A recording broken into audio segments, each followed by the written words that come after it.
Hi and welcome. In this video we are going to discuss about why do we use multiple active contacts in VLSI. Now before answering this question, let's quickly look at what are active contacts actually.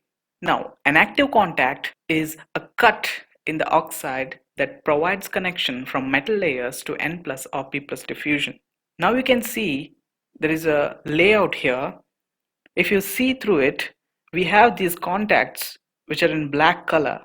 This is VSS and this is VDD, and VDD has a single contact here and VSS has a single contact.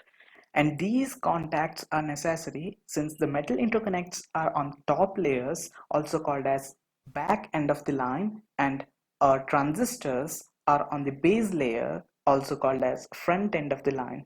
When I say line, it is the manufacturing line which they refer to.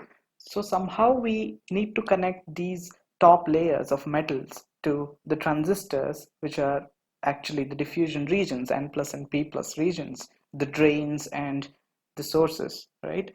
So that is accomplished by using these contacts, which are in black color, which you can see. Now in this layout, you can see that NMOS has a lesser width compared to PMOS. We know the reason because electron mobility is higher compared to hole mobility. So PMOS transistors have larger width.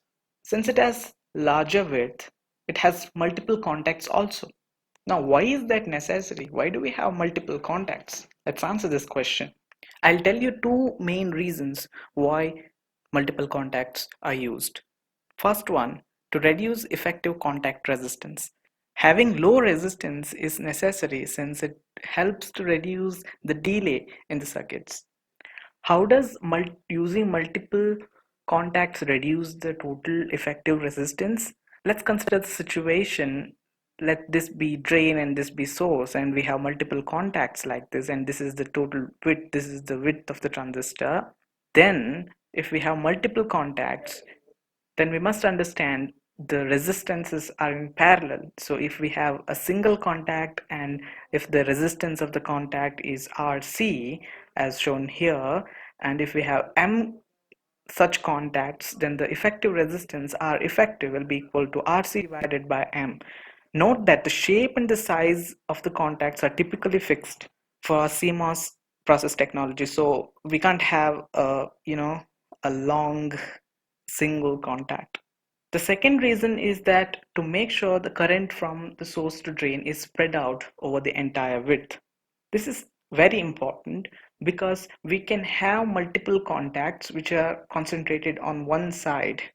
If this width is not so big, I could have shown you if the width is larger and I can have three contacts right here in one corner like this, I may not have contacts on this side at all.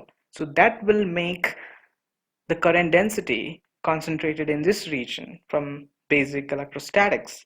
So if we want to spread the current throughout the entire width of the transistor so that we can make the geometrical channel width equal to the electrical channel width, we have to use these multiple contacts which are spread across the entire width of the transistor.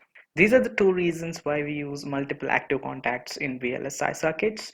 Thanks a lot for watching. Bye bye.